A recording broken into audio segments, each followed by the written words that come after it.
story as told by the Gospel of Matthew, right? It's you have Luke that tells the story from Mary's perspective and emphasizes Mary, and then you have Matthew that tells it from Joseph's perspective, the angel coming to Joseph. In the gospel, so there's four gospels, right? In the Gospel of Mark, no birth story at all. It begins with Jesus basically entering into his public ministry as an adult.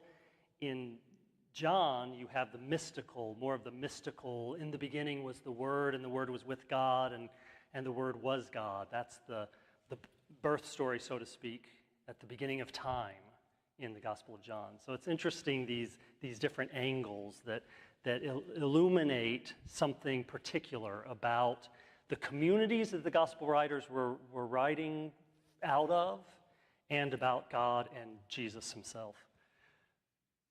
But what's true about both Luke and Matthew's birth stories is it's really clear that the description of Jesus' birth begins in this very lowly fashion.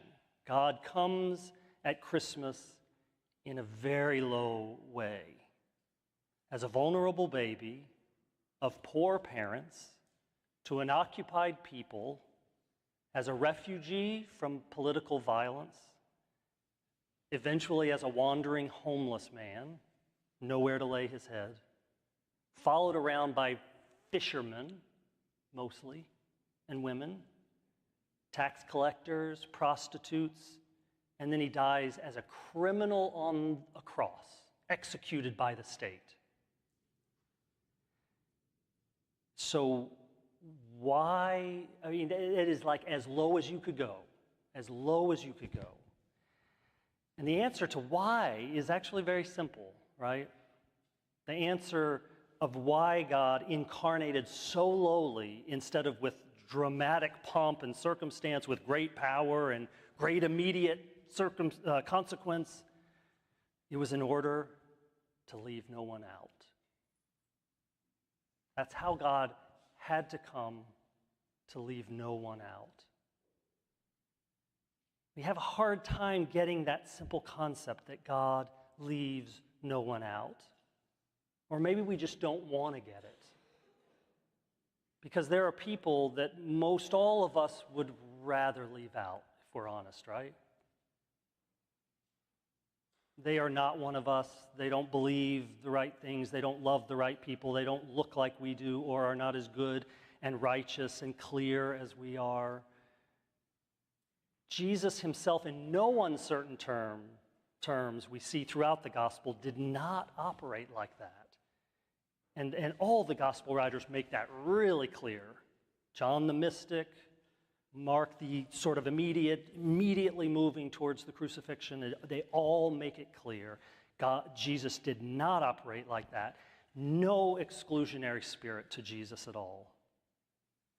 And in fact, challenged an exclusionary spirit within hearts whenever he found them.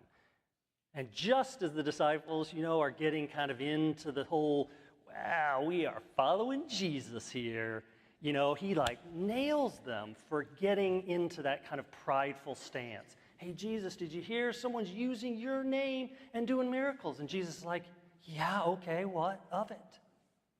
You're not the only ones here, buddies, sort of thing. Right? It's all throughout the Gospels. The Christian faith and Christmas and what Jesus exemplified in so many ways, and in the end died doing, makes clear that God came so lowly, so humbly, so defeated even, that no one could be left out. No one could be left behind. It's so ironic that by far the best-selling series of Christian novels is entitled what?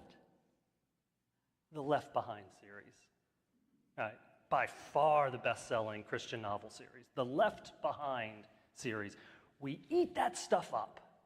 We want to know that some people get left behind, as long as it's not us, right? There's no doubt that there's some suggestion in the Gospels and in Revelation in particular, there's some suggestion of the rapture where some are taken and saved and others left to their condemnation. There's some suggestion of that, but it is scant in the Bible. It is scant, honestly. Here's a better image for you from the Christian British writer of the mid-20th century, early and mid-20th century, C.S. Lewis, okay? Listen to this way of imaging, of how he images what God did in Jesus. He says this: in the Christian story, God descends to reascend. He comes down from the heights of absolute being into time and space, down into humanity, down further still in the womb, down to the roots and seabed of the nature he created. But he goes down to come up again and bring the whole ruined world with him. He goes down to come up again to bring the whole ruined world with him. He continues. One has the picture of a strong man. Excuse all the male language. It's, early 20th century, but this is how C.S. Lewis talks about it. So you got to excuse the patriarchal language, please. One has the picture, C.S. Lewis says, of a strong man stooping lower and lower to get himself underneath some great complicated burden. He must stoop in order to lift. He must almost disappear under the load before he incredibly straightens his back and marches off with the whole mass swaying on his shoulders.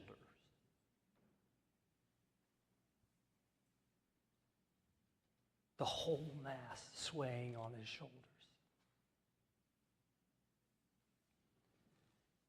Human power comes not in humility. Human power comes not in humility and smallness, but as big and proud as possible.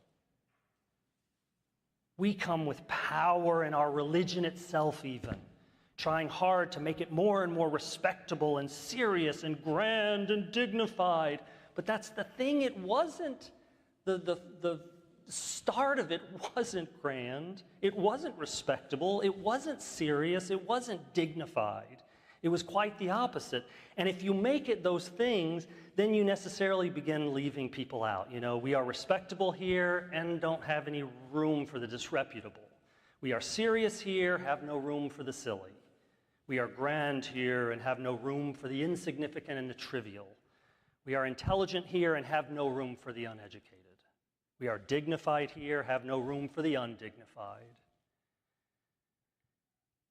And though it might be hard to hear, I think there's truth in the suggestion that in many of our respectable religious institutions, there would be no room for Jesus himself. The no room in the inn part of the Christmas story becomes no room in his hometown, remember? And then no room in his synagogue for him, and eventually no room in the world. Eliminate him altogether. No room for you here. The one who comes leaving no one out is left out. And out there, he calls us to follow him and leave no one out ourselves. Jesus stands at the door and knocks. Will we hear his voice and let him in? That's another image from Revelation. Jesus stands at the door and knocks. Will we let him in? But how will we know it's Jesus knocking? He tells us in no uncertain terms, when you care for the least of these, my children, you care for me. When you open your door to the least of these, my children, you open your door to me. When you make room for the least of those you want to make room for, you make room for me. In this Christmas season and into the new year, let's make room for Jesus in our hearts and be clear that that means no one is left behind.